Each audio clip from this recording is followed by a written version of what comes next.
جب دو مسلمان ملے تو ان میں سے ایک السلام علیکم ورحمۃ اللہ وبرکاتہ اور دوسرا جواب میں وعلیکم السلام ورحمۃ اللہ وبرکاتہ کہے تو ہر ایک کو 30 نیکیاں ملتی ہیں اور مصافحہ کرنے سے دونوں کے گناہ معاف کر دیے جاتے ہیں، اور یہ صغیرہ گناہوں کی بات ہے۔ بخاری اور مسلم کی ایک اور حدیث ہے، فرشتے اس مسلمان پر تعجب کرتے ہیں جو مسلمان کے پاس سے گزرتا ہے اور اسے سلام نہیں کرتا۔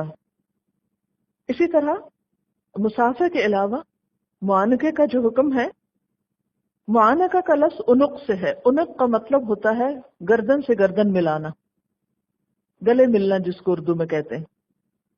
حضرت حسن اور حضرت حسین رضی اللہ تعالی عنہما دوڑتے ہوئے آپ صلی اللہ علیہ وسلم کی طرف آئے تو آپ نے ان دونوں کو گلے کے ساتھ لگا لیا۔ یعنی بچوں سے خاص طور پر جب انسان سلام کرے، ان کو پیار کرے تو ان کو گلے سے لگائے، کیونکہ آپ صلی اللہ علیہ وسلم نے فرمایا جو کوئی اپنے بھائی یا کسی اور مسلمان سے محبت کرے تو اسے بتائے کہ وہ اس سے محبت کرتا ہے۔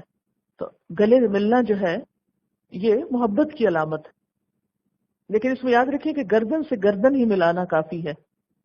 آپ دیکھیے کہ سلام صرف زندہ کو نہیں، مردہ لوگوں کو بھی سلام بھیجنا چاہیے۔ اسی لیے حکم ہے کہ جب قبرستان کے پاس سے گزریں تو ان کو سلام کریں اور اس کی دعا پڑھیں، السلام علیکم یا اہل الدیار من المسلمین والمؤمنین وإنا ان شاء اللہ بکم للاحقون وإنا الی ربنا لمنقلبون۔ پھر ایک بات یاد رکھیے کہ یہ سلام اللہ کی طرف سے حکم ہے، اس کا یعنی سلام کرنا کوئی معمولی بات نہیں ہے، اس کا حکم اللہ کی طرف سے ہے۔ اور پھر اس کو تحیتاً مبارکتاً کہا۔ ایک مسلمان کی تو زندگی کی ابتدا اور انتہا اس کے ساتھ ہے، لیکن ہم سب جنت کے طلبگار تو ہیں، منتظر تو ہیں، دعوے دار تو ہیں، لیکن اگر دیکھا جائے تو چھوٹی چھوٹی باتوں میں بھی ان امور کا خیال نہیں رکھتے جو جنت کی طرف لے جانے والی بظاہر دیکھنے میں چھوٹی نظر آتی ہیں، لیکن آپ دیکھیے کہ کس قدر مشکل ہو گئی ہیں یہی نیکیاں۔ اور اس میں عام لوگ جو ہیں بسا اوقات آر سمجھتے ہیں، یہ بھی بے حسی کو توڑنے کا ایک علاج ہے۔ سلام کرنا معاشرے کی بے حسی کو ختم کرنے کا ایک ذریعہ ہے۔ ہمارا حال یہ ہے کہ اگر کوئی ہمیں سلام کرتا ہے تو ہم بے اعتمادی کا شکار ہیں، ہم سوچتے ہیں کہ اسے سلام کیا کیوں، یعنی مسلمان سے اتنا اجنبی ہو کر رہ گیا۔ اچھا، اس میں آپ دیکھیں کہ مصافحہ بھی ہے، معانقہ بھی ہے، لیکن کس کرنا یہ کوئی اسلامی شعار میں سے نہیں ہے۔ بعض عرب ممالک میں آپ نے دیکھا ہوگا کہ وہ سلام دعا تو کچھ نہیں کرتے، صرف ایک دوسرے کو کس کرتے ہیں۔ یہ بھی ایک رواج کے طور پر یہ چیز عام ہو گئی ہے، ورنہ اسلامی شاعر میں سے نہیں ہے۔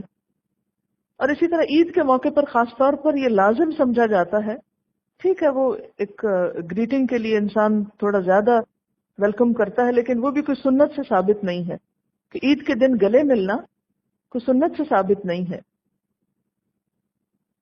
بسا اوقات ہمارے ہاں اسکولوں میں سلام بچوں کو چھڑا کر گڈ مارننگ اور گڈ ایوننگ کی تربیت دی جاتی ہے، اور جو بچہ ایسا نہ کہے اس کو باقاعدہ اسکولڈ کیا جاتا ہے۔ ان اللہ کان علی کل شیء حسیبا، بے شک اللہ ہر چیز کا حساب لینے والا ہے۔ کس بات کا حساب لے گا؟ کس کس نے عمل کیا، نمبر 1۔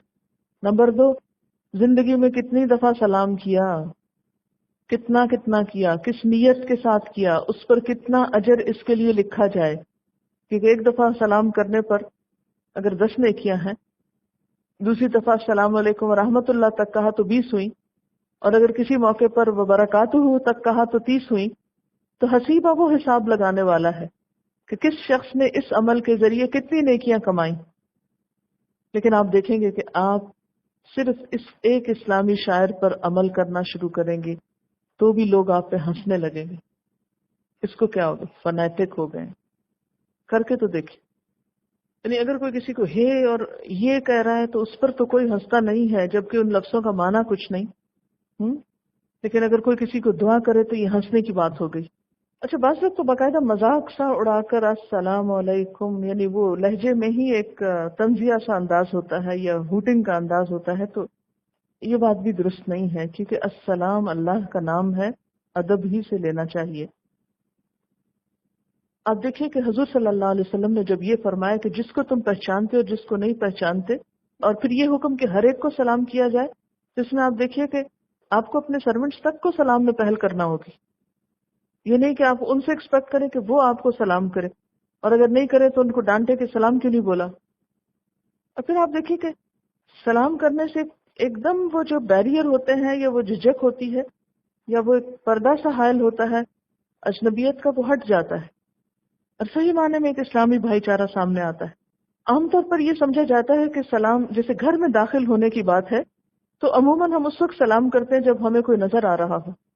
تو گھر میں داخل ہو کر کوئی نظر آئے یا نہ آئے، بلند آواز سے سلام کہنا چاہیے۔ اگر تو کوئی ہوگا اور سامنے نظر نہیں آ رہا تو اس کو پتہ چل جائے گا کہ آپ گھر پہ آ چکے ہیں، اور اگر وہ ہے نہیں، کوئی بھی نہیں ہے، تو فرشتے وغیرہ یا اور مخلوق اگر کوئی ہے وہاں تو وہ جواب دے گی۔ لیکن اللہ کا حکم ہے کہ گھر میں داخل ہوتے وقت سلام کرو۔